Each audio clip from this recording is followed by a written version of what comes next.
que tous ceux qui ont survécu ou qui ont réussi à survivre à ces étapes-là, parce que moi, je ne peux pas m'inclure là-dedans.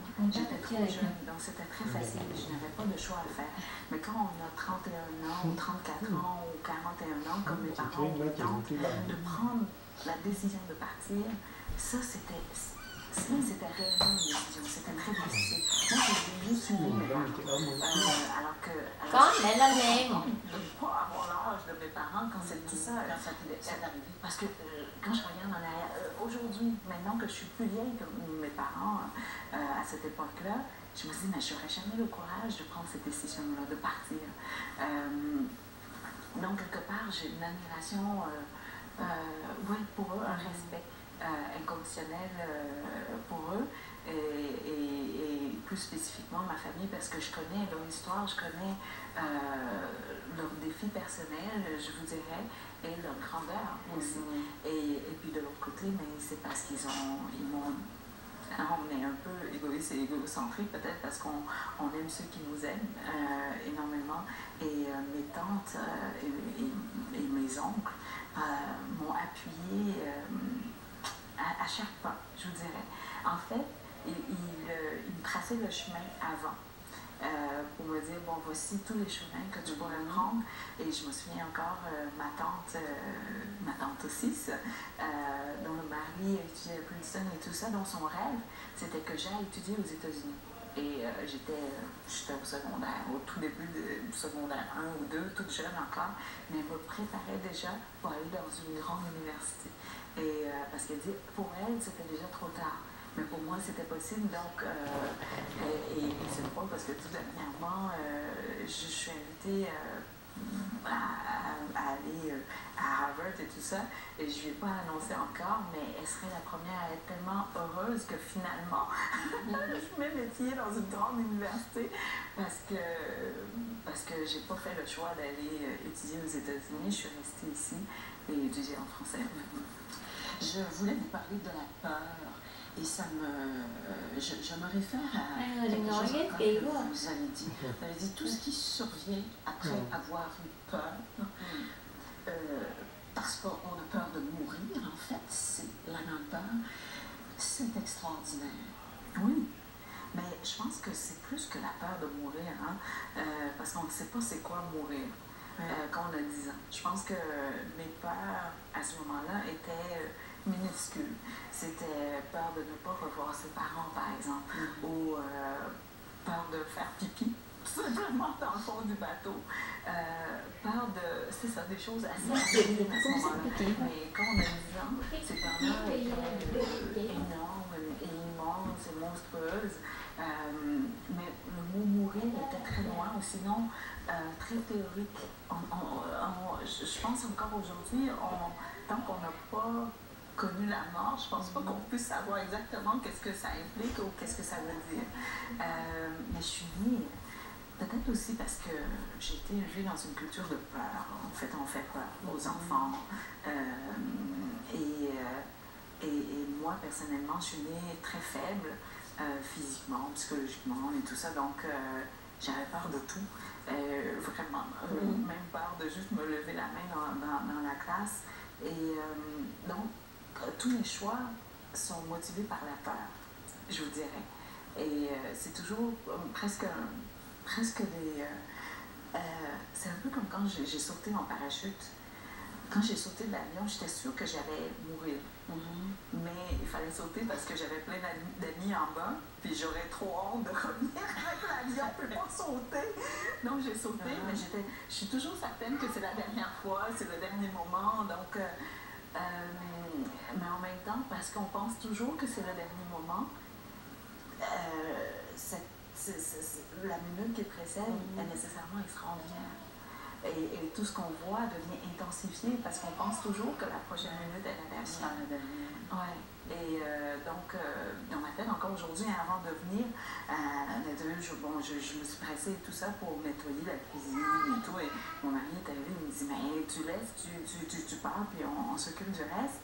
Et dans ma tête, je le faisais parce que je pense jamais revenir je pense que peut-être que je vais mourir, et donc il faut que la cuisine s'en prenne. En tout cas, c'est n'importe quoi, mais toujours, quand je prends l'avion pour partir quelque part, je ne pense jamais revenir. Il y a cette pensée-là qui vous habite. Oui, oui, c'est fou, hein? Donc, il faut, toutes les minutes doivent être vécues pleinement, parce que, ou sinon, avec l'intensité de la dernière minute, en fait.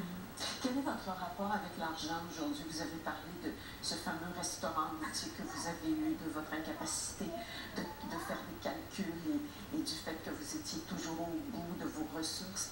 Quel genre de rapport entretenez-vous avec l'argent, vous qui êtes né dans une famille aisée, mais qui avez eu un revers de fortune en revenant ici, en venant vous installer au Canada?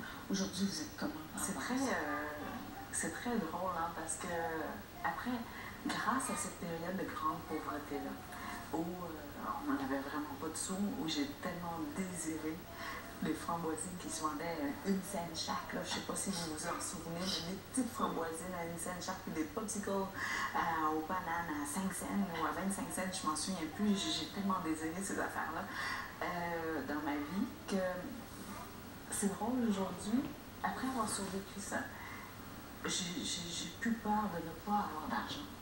Donc, je suis toujours, juste pour mon mari, si jamais il veut me quitter, de ne jamais me laisser dans la maison avec les enfants, mais de me laisser partir avec les enfants parce que je veux pas prendre soin de toute la maison avec le gazon et tout ça. Donc, je préfère l'espace très petit et de recommencer très petit. Et aujourd'hui, je sais pas, je me fais confiance, mais je fais confiance aussi à la vie en général, de dire je peux vivre longtemps avec $1. Je sais comment prolonger ou diluer $1. Donc, je n'ai pas cette peur de manquer d'argent du tout, jamais en fait. J'ai lu que vous aviez incité votre beau-père à écrire ses mémoires et malheureusement il est décédé avant d'avoir terminé.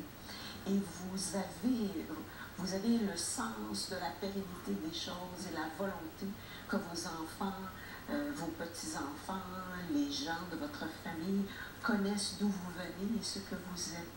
C'est devenu une obsession pour vous de laisser une trace? Probablement. Mon Dieu, comment vous avez fait pour m'entendre autant, de savoir autant de choses que j'ai dit durant la dernière année?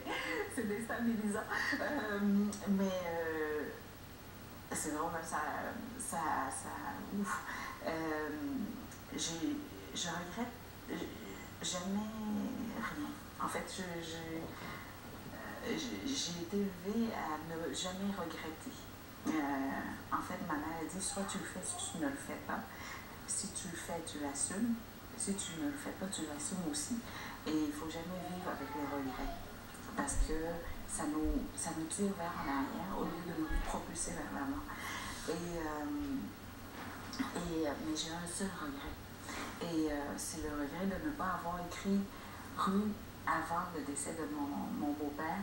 Parce que mon beau-père a lu les 40 premières pages. Donc, je suis quand même contente qu'il ait lu avant de partir.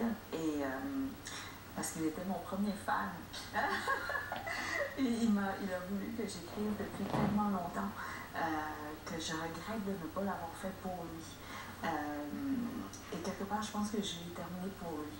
Il était toujours quelque part derrière moi, je pense, pendant la rédaction. Et oui, je regrette de ne pas l'avoir forcé ou l'avoir poussé à écrire pour les enfants. Parce que, comme je dis, je connais bien l'histoire de mes parents, ou de mes grands-parents, parce que j'en ai tellement entendu. Mais l'histoire à lui, je la connais moins. Et je voulais qu'il laisse aux enfants ces racines-là. Parce que mes enfants, nécessairement, ils ne connaîtront pas le Vietnam comme ils connaissent le Québec. Ils sont des Québécois, d'abord et avant tout. Le Vietnam, c'est peut-être, je sais pas, une petite couleur, un petit accessoire, une petite chaîne qu'ils mettent autour du cou, mais ils ne sont pas vietnamiens. Ils ne connaîtront jamais le Vietnam de l'intérieur. Et je veux absolument qu'ils connaissent le Québec de l'intérieur, à partir de leur grand-père. Et donc, j'aimerais beaucoup ne pas l'avoir poussé dans le dos pour qu'il finisse. Merci beaucoup, Katie, puis longue vie à rue là-dessus. Merci. Mon Dieu, que vous êtes